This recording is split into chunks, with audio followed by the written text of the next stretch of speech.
everybody, and welcome into the College GameDay Podcast for Monday, October the 2nd, 2023. And it's a Marty and McGee invasion. I'm Ryan McGee, and Marty Smith is joining us here. What's up, son? Hello, my friends. What an honor to be on the College GameDay Podcast. I almost wore my Marty and McGee t-shirt. Yeah, you know, I probably should have, too. I don't know what I have. I have on a South Dakota State Jackrabbit shirt, and you look like you got a SEC Network hat, so that's good. You're true to the deal.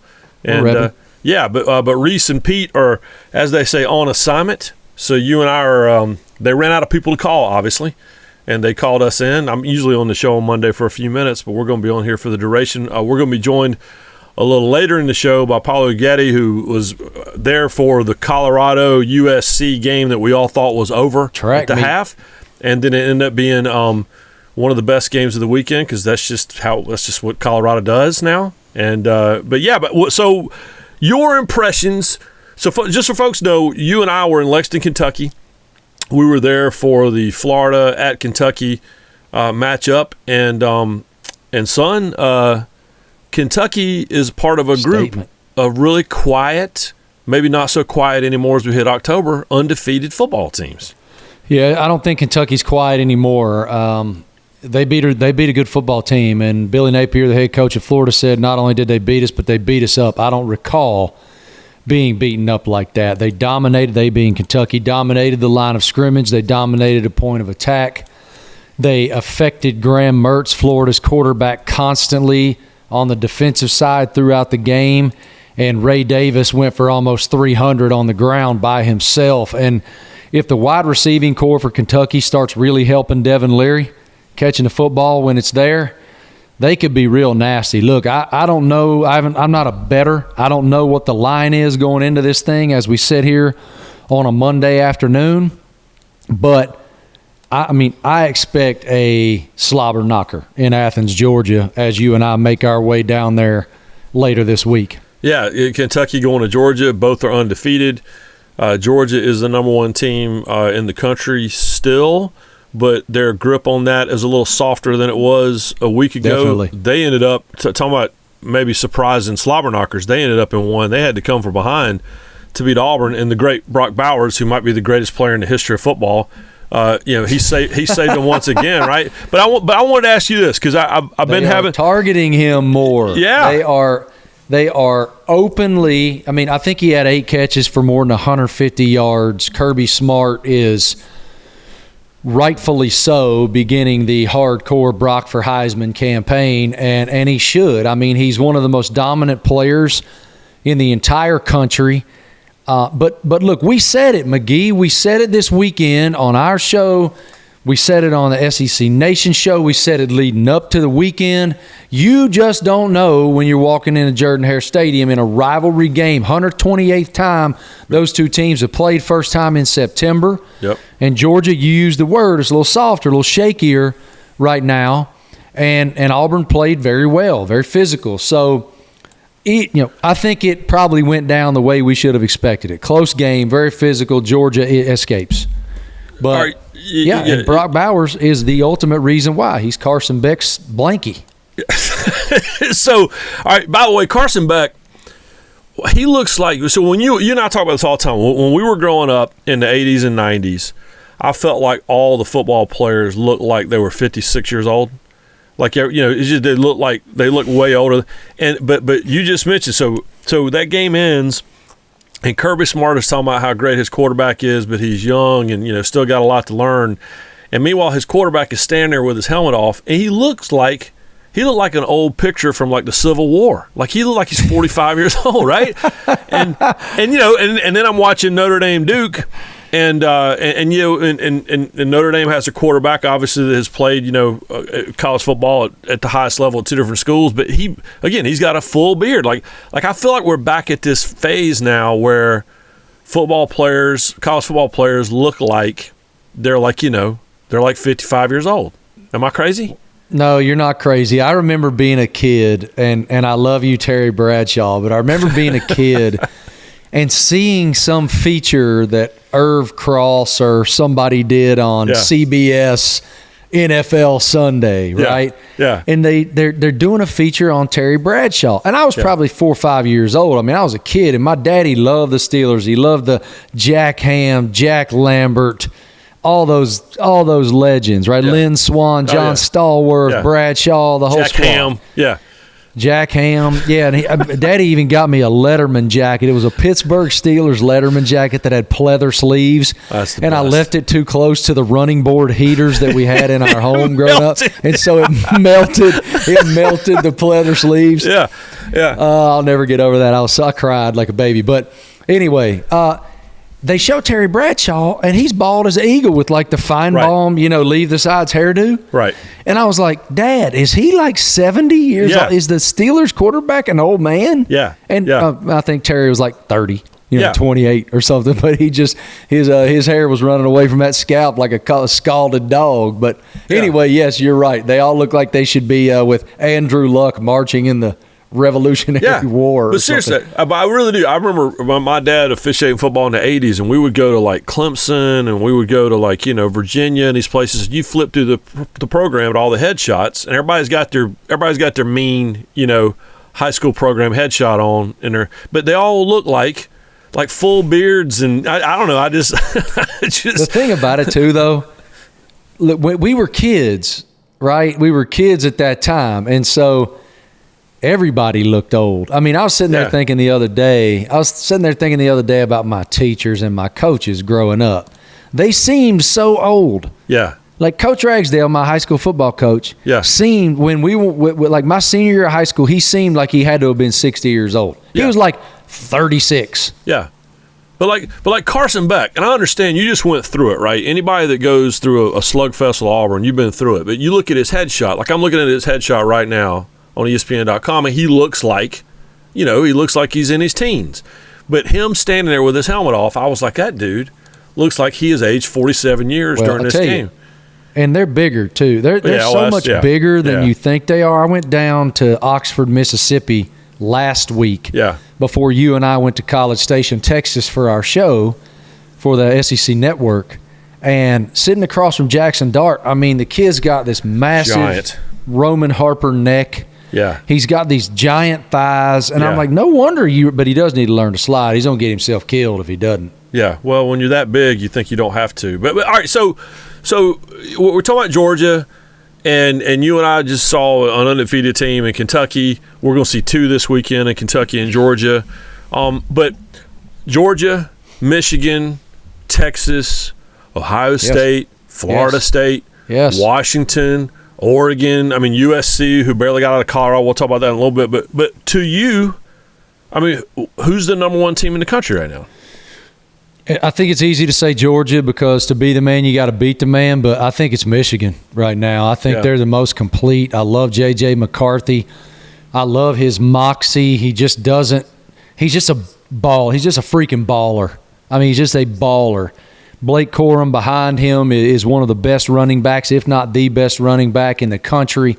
They're really strong across both fronts.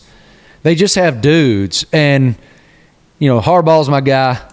I love the way he leads those young men. He's kind of got that quirky thing, but the way that those young men buy into the quirkiness and own the quirkiness, and he's rebuilt the Michigan tradition that we're going to be blue collar, we're going to be tough, we're going to hit you in the teeth, that had been absent for a while. And in fact, he was criticized for his first several years in Michigan. But I just think that they are great. And I say that with, you and I feel very strongly often that the SEC West is the most difficult division in sports. And it's certainly one of them, but I'm not sure the Big Ten East this year, with how great Michigan is, how great Ohio State is, how great Penn State is with Drew Aller. That's a hell of a league. But I think right now I'm going to take the Wolverines. Yeah, no, and I keep looking at Texas, man. If I'm being 100% honest with you, I've not watched a Texas game from beginning to end since the Alabama game. You and I were there that weekend, and but honestly, I think that just like I reward Georgia because of what they've done the last couple of years, I penalize Texas in my mind because of what they've done. Since their national championship game, went over USC, which is come up short. And so it's the whole Texas is back rule. But, man, they're so good. And Quint Ewers against Kansas, who's really good, by the way. They're ranked and all that. But Quint Ewers showed us he can run and showed us that, he should be in the Heisman conversation, and Texas should be in the national conversation. Yeah, and will be. And now they've got, by the way, Oklahoma's 5-0, right? Well, we talk all the time, though. It's funny. We've made a joke out of it now on our show. For those of you watching the College GameDay podcast who might not be familiar with our program that we do on Saturday mornings in the fall, I take it to no matter where we visit, whatever university or game we visit, I take one team, McGee takes the other team, and we call the respective coach during the week and inquire about key points to victory against that respective particular opponent. And it's gotten to be a joke between us because invariably you hear about turnovers and you hear about what, McGee? Explosive plays. Constantly. It's the number. I mean, I interviewed Kirby Smart 7 times last season en route to their second consecutive national title. He's like, Marty, dude, just take what I told you last week. Yeah. Like it is explosive plays are the number one difference maker between winning and losing in today's college football. And where I'm going with that is Texas is as explosive a team as there is. With a tremendous with wide receiving core with A.D. Mitchell and Xavier Worthy, and Ewers is just, I mean, I don't even know if elite passer is a good enough way to describe it. He's just a stud. Yeah. No, there's no question about it. And then to me, there's that first group we're talking about, which the question is who's number one. And then there's 3 groups of these undefeated teams, right? Because I don't believe that anyone thinks that Penn State is ready to contend for a national championship yet, and they certainly probably have their questions about USC after what happened to Colorado, fair or unfair. But there's that second group, and then to me, and that's where we get to Oklahoma, is that third group, right? And you get outside of the top 10. Notre Dame's at 10 at 5-1, Alabama's at 11 at 4-1, and then you got Oklahoma undefeated, Washington State undefeated, North Carolina undefeated, and then you go back to Miami at 17, Kentucky, who we were just talking about, Missouri, who can't stop winning, and then Fresno State, Louisville closing out the top 25. There's that third group right there, and Oklahoma, to me, is the leader of that group, and we're talking about guys who are 75 years old. Dillon Gabriel has been playing college football since you and I were in college, and they are very quietly kind of getting it rolling, man. Well, you got to think, too, like I go all the way back to the COVID season in 2020 when I was doing sidelines that year because we didn't have a whole lot of studio coverage during COVID, but I did a couple of Georgia Tech games that fall. In fact, I did 3 of them. I did Clemson, Notre Dame, and UCF, which is where Dillon Gabriel was with Jeff Lebby and Josh Heupel. And now, he's with Lebby at Oklahoma, and he's a really capable young man. He's a good player.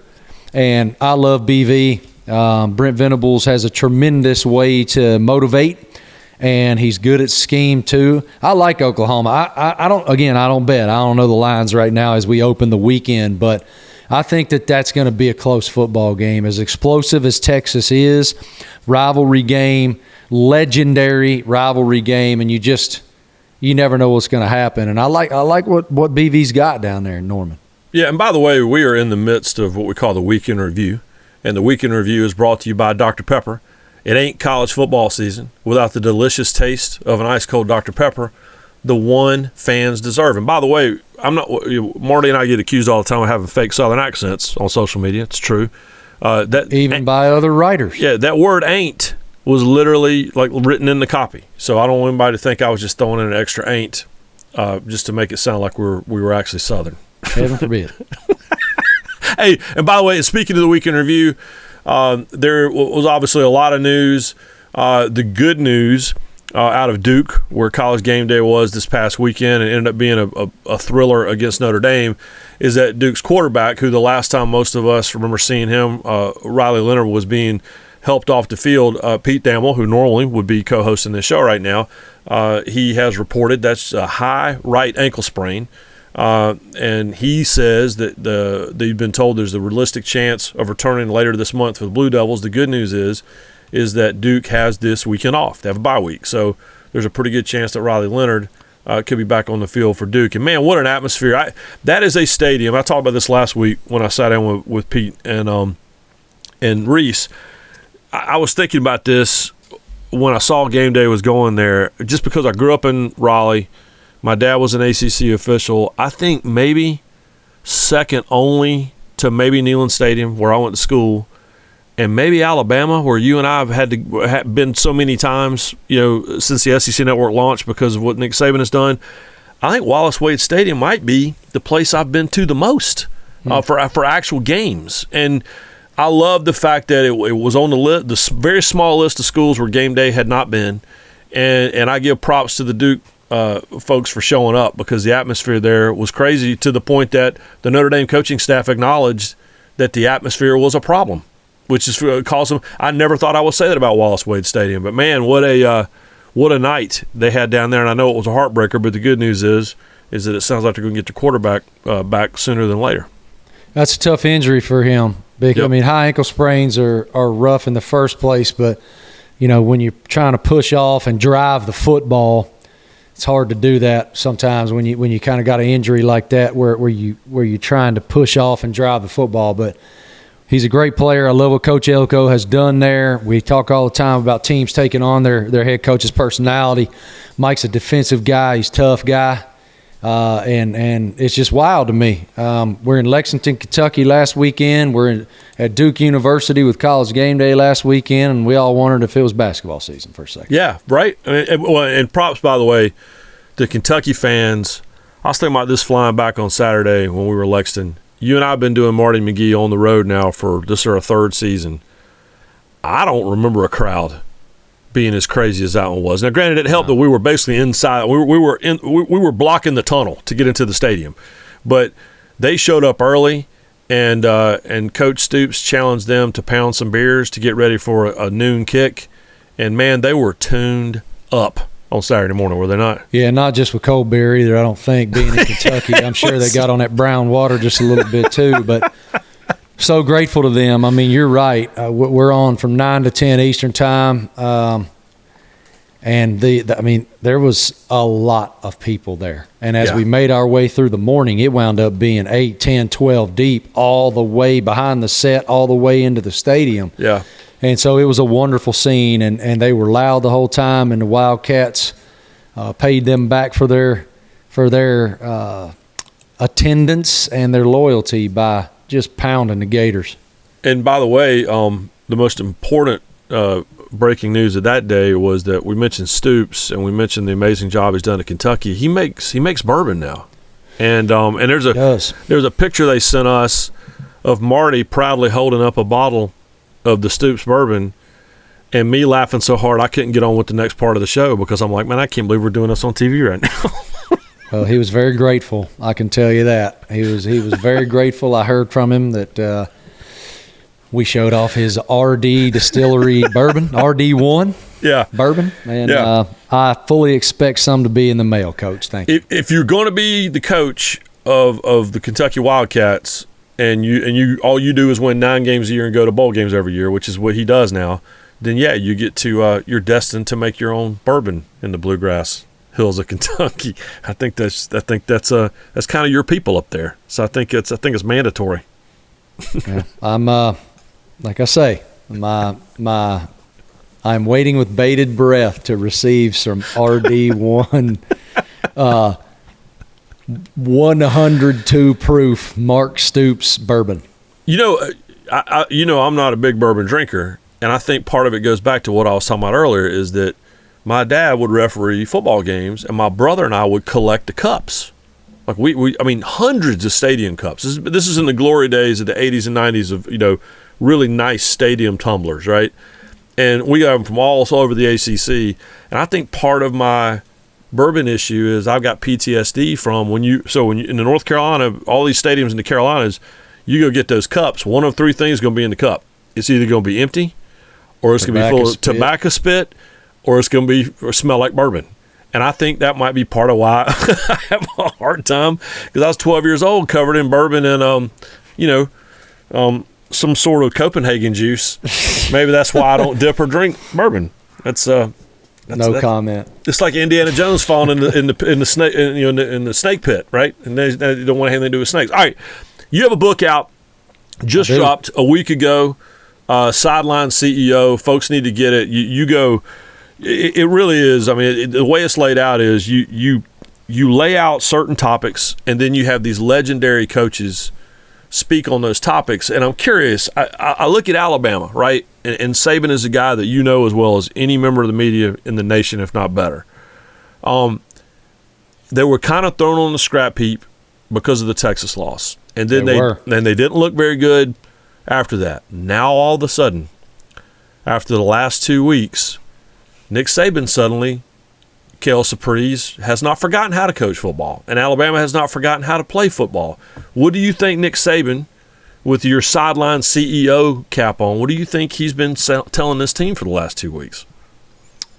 I don't think the fact that they escaped against South Florida obviously was colossal. Yes. Right? Okay, they get the win. They issue the lesson to Jalen Milroe to be a great leader.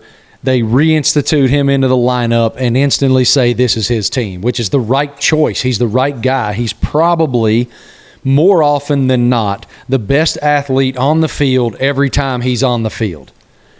So how do you help him? You have to help him with design quarterback runs, with running the football, getting downhill, imposing your will at the point of attack. Alabama's offensive line hasn't been spectacular this year, especially when they're passing the football. So if you can stay ahead of the chains and stay on schedule, then what? You can take a few shots off play action when you're running the football well. And that's what they've started to do. Tommy Rece, the offensive coordinator, they've started to tailor the offense to Jalen Milroe's skill set, which is what you have to do. I mean, the years of saying, okay, this is our system and you're going to run what we say you're going to run, right, just don't really apply anymore. Right. It just doesn't work. And you go back all those years to where it really changed in Alabama was when Lane Kiffin showed up. Because Nick Saban realized that setting up in the I formation with the Derrick Henrys of the world and all that, that was going to – we were going to evolve because RPO was here, wide open, spread offenses, slinging it all over the yard 40, 50, 60 times. And so it's the willingness to evolve by Coach Saban. That's one of the kind of pillars that I have in Sideline CEO is that evolutionary process. And it's, classic Eckhart Tolle. If you don't evolve, you die. Kirby Smart said that to me in the book.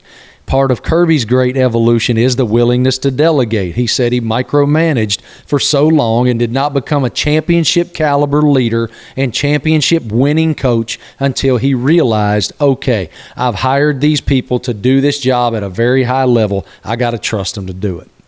And when he finally did that, they win national championships. And so all of those things are intertwined. The process is the process, and that's what Alabama's doing right now. It fascinates me when you watch these coaches and when they don't evolve, and then when they do evolve. Listen, Eli Drinkwitz said it to us on Marty McGee on Saturday morning. We had him live, and he said, he brought it up without us even asking about giving up play calling for the first time in his career. Look at Jimbo. Yep, exactly right. And it's hard to do, man. And we've seen coaches try to do it before, Jimbo, and it either works or it doesn't. And then they become reluctant to do it. But it's the most difficult part of the job of being that sideline CEO. I mean, Mac Brown, to me, is the star of your book. And I'm always go back to the story that he told me about when he took the job at Texas. And he'd come there from North Carolina. And I was like, so what was the difference? He goes, well, I'll give you the difference. He said, Ryan, I'm walking from the football building to the practice field, and a helicopter lands. And they're like, Coach, you got to get on this helicopter. Well, why? Because it's the governor's wife's birthday. And you have to make an appearance at the party tonight. And he's got his play sheet. He goes, I got to get ready for Oklahoma State. Nope, you're getting on the helicopter, right? And so there's that hard balance that they all have to figure out. And the ones who evolve make it work, and the ones who don't, they're probably not funny coaching there anymore. Talking about delegation, Coach Saban's done a good job of delegating, but he was hilarious to me in the book. He's like, look, I hear every play call. I have last right of refusal on every single thing they decide. Yep. I'm letting them do it until we get to a critical situation where I feel like I need to step in and maybe offer some insight. And it's just amazing, these tenured individuals who have done it at the highest level for a long time and sustained that level of excellence and that expectation of being elite. It's so hard to do. It's hard to be relevant and stay relevant. And, I mean, nobody's ever done it better than Coach Saban. Yeah, like at any topic when it comes to college football. And it's that idea of being the CEO, which is what you're. You're the CEO of a multi-million-dollar organization.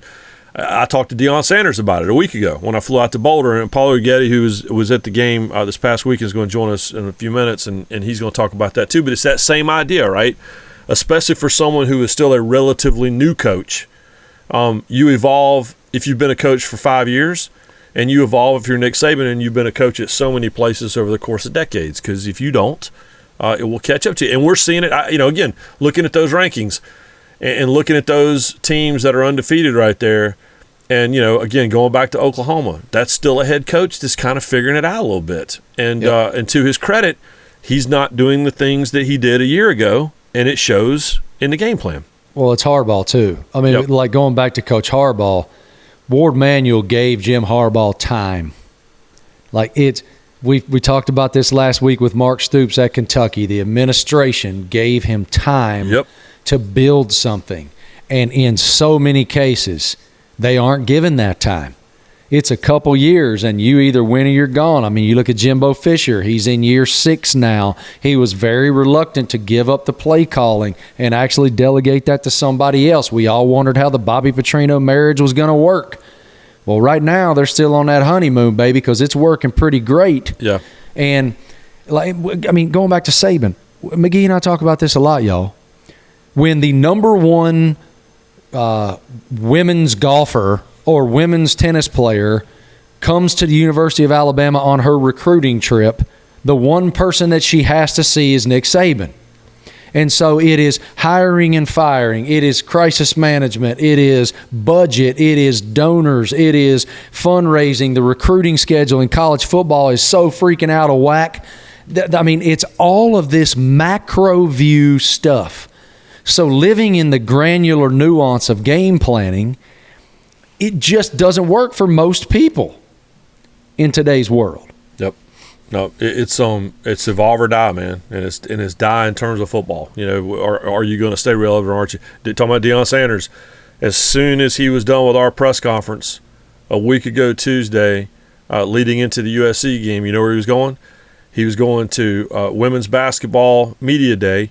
Number one, because his daughter plays for the team, but number two, because he wanted to help the coach recruit. So it's just, he didn't know that was going to be part of his job, and now it is. So, all right, hey, I will see you, man, when you're done with week 2 of the Sideline CEO book tour. I will see you on the airplane as we head down to, or actually I'll see you on I-85 South driving past the Big Peach as we head down to Athens, Georgia for what is suddenly a big old gigantic football game between the Wildcats and the Bulldogs. Grateful for the platform, brother. Love spending time with you. You're my boy Blue. And got another title now. I mean, McGee's got as many titles as he's got hometowns, y'all. And now he's a College GameDay Podcast host, too. There you go. Huh, son. Fakeaccent.com.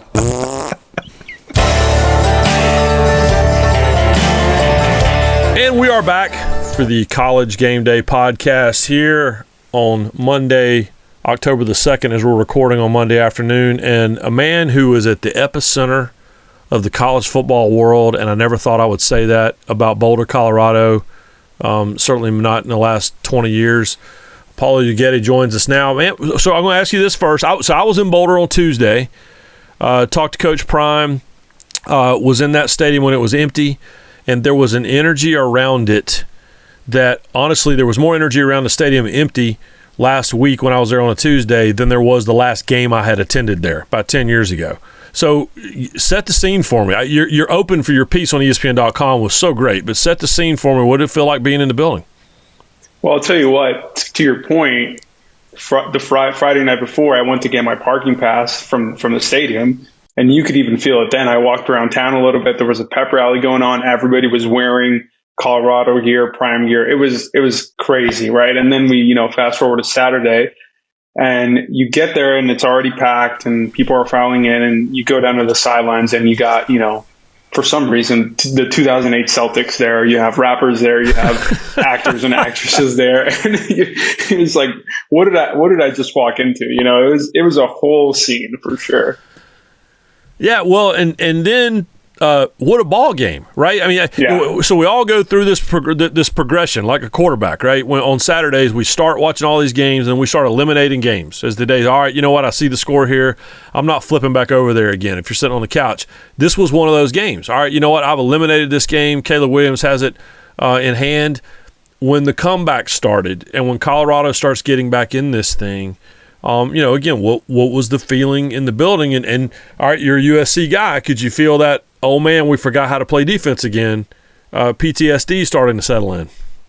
Yeah, I was going to say, I feel like if you eliminated the USC game early on, you probably haven't watched too many USC games recently because they have a tendency to do this, and I think it's really like, it's kind of funny. We joke among the beat writers, just like, it's like the same story, it's like Caleb Williams is amazing. And then the defense sort of slowly lets, them back into it. And then once the offense slightly stumbles, then it becomes, suddenly it's a game. And that's kind of what happened there.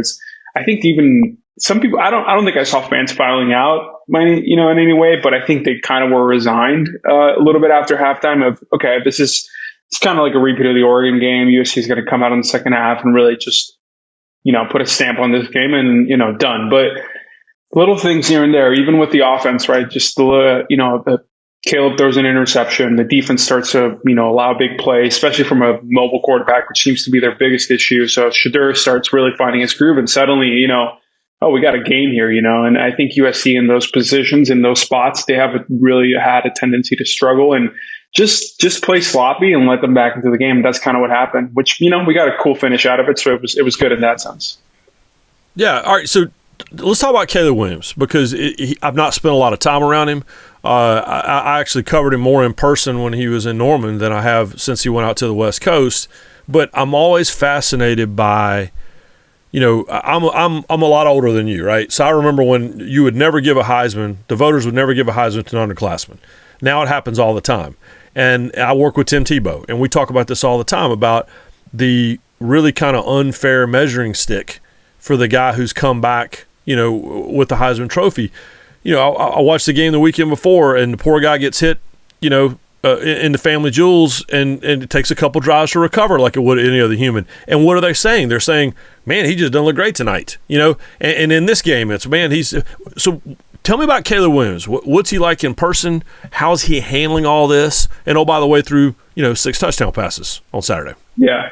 Yeah, I think he's definitely raised the bar for himself, right? I feel like the standard that he gets held to is pretty remarkable because of what he did last season. Is you have, the guy who went out there, won the Heisman and did it pretty commandingly. And now he is, just basically putting up, great numbers in halves or in three quarters. Like the last few games, he hasn't had to play the fourth quarter because USC's usually up by that time, And so his numbers are not maybe amazing, but they're still incredibly good. And you have a game like, Saturday where he had to go out there and throw 6 touchdowns. And then it becomes a whole different deal where you're like, okay, this guy is playing at a ridiculous level, right? And the way he's handled it is pretty interesting to me. I mean, he's kind of become pretty big celebrity, I would say, in terms of college football and then just the outside world too. In general, they know his name. They know he's going to be like the number 1 draft pick. So he's very internal a lot of the times, but then you see little flashes of, that kind of competitive fire, that personality that's definitely there. I think he's just trying to be as cool, calm, and collected as he can. But the way I've kind of described it is, I think the way you've seen him even treat social media or how he handles things is like he's the first kind of superstar Gen Z quarterback, right? I think we've had a few millennial star quarterbacks. I think Patrick Mahomes probably falls into that bucket, who he gets compared to a lot. He's kind of got more of a Gen Z vibe, the way he posts on Instagram, the way he kind of handles his business. It's a little different, that's for sure. He's the first, I argue, he's the first legit like person who's shown us what an NIL superstar could be, right? Mm-hmm. The question was always, like Tim Tebow, what would it have been like if Tim Tebow or if Deion Sanders or if any of these guys had the NIL platform or the ability to transfer or to do, and he not only did a transfer and not only did he win a Heisman, but my daughter, who could care less about any of this, knows who he is because he sells Wendy's hamburgers, every Saturday. So to me, I think he's going to be the prototype for whatever this is going to be going forward. Is that fair? Yeah, I think that's totally fair. I think he's hit on, like you were saying there, every sort of checkpoint when it comes to like the modern superstar college quarterback. I think he's made a move through the transfer portal to follow a coach to a different place that could get him more exposure and better talent, and parlayed all of that into a wonderful season that then became a Heisman, right? And now that's kind of become the stepping point to the number 1 draft pick. And so it's all kind of building on each other in a way that's, if you talk to his dad and if you listen to them sort of tell you their plan, I guess it's like, oh, it literally worked out kind of how they were envisioned, right? And they prioritized the right things.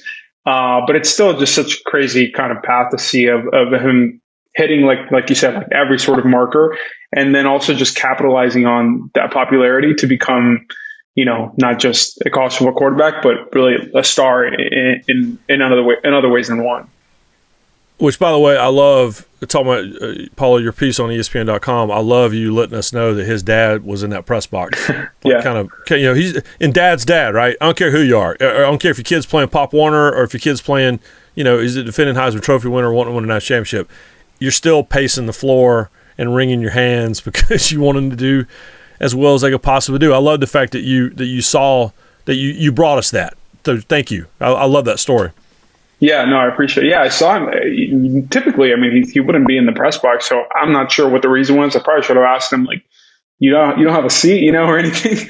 But he was just up there with a couple people, and I saw him multiple times. So he was there pretty much the whole game, just standing and watching and kind of like living and die with every play. So yeah, it was kind of a fun little scene in Boulder for sure. Well, Caleb Williams had the great stage last weekend. He's going to have another one coming up. I mean, no offense to Arizona. That's who they host this weekend. But then they go to Notre Dame, which is really hard. Utah, they finish the season. Washington, Oregon, UCLA. But I want to ask you this. So you are you're a Southern California guy. You went to USC. The last time I had dinner in LA, I was with you. But I was on the USC campus right around that same time.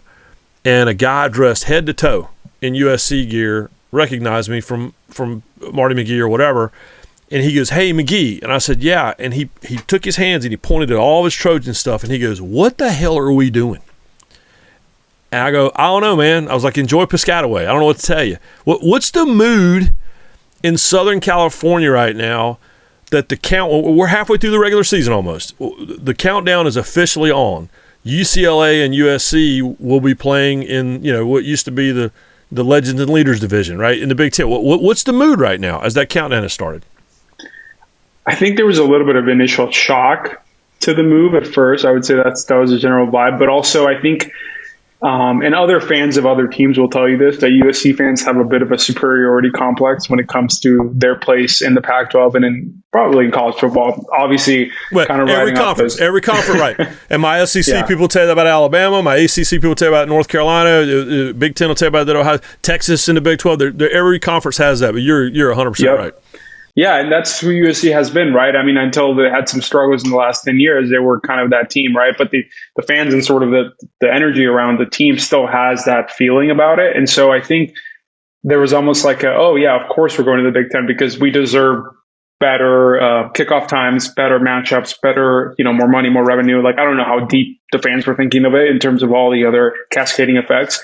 But I think just from like, of course we're going to go play, Ohio State and Michigan. And it's going to be weird, but it's, that's where the sport is going. So that's where we're going to be because we should be at the forefront of it. So I think there's definitely that kind of feeling around the move. I think that everybody's sort of resigned to the fact that that's just like where everything is going. And they feel like at least USC made the right move pretty early on. So yeah, that's kind of how I would characterize the energy around it right now. Or is everyone around the Pac-12 right now going, why couldn't we have done all of this in 2019? Yeah, exactly. Yeah, oh man. So I've talked to Oregon fans, and it's funny. I've talked to Oregon fans before they also went to the Big Ten, and they were like upset at USC and UCLA for doing that, and they're like, what is this going to be like? I hate this. And now, they're following suit. It's just it's a brand new world for everybody to just kind of, throw away not rivalries, but just throw away what they thought was kind of the norm and see what else is coming up. So, yeah. Yeah. I mean, in my corner of the world, 3,000 miles away from you, the idea of North Carolina and Stanford playing not in the Sun Bowl, but like in a conference game, it's crazy. I don't know, man. Who knew you and I would be covering the same conference? There you go. 2 different coasts. Yeah, the All Coast Conference. All right, Paolo Uggetti, thank you, man. And I appreciate the time and bringing us a little insight on what has become. I mean, I know there's haters, but the reality is Boulder, Colorado. There's a reason you and I think the last ESPN employees haven't been there yet this year, and so we've been there now, and so it's the epicenter. Once you've been there, it's hard to argue with that, isn't it? Yeah. No, I literally was standing on the sideline right there, and I turned around a few people, and I said, this is the hottest place in college football right now, and it's not even close. So yeah, we'll see how long that lasts. Yeah, like USC back in the day. Couldn't have seen it coming. All right, Paolo, thank you for the time. Thank you to Marty Smith, and thank y'all for listening and downloading. As always, we'll be back with the ESPN College GameDay Podcast on Wednesday. In the meantime, go to the internet and watch some old Pac-12 games, and we can start reminiscing right now.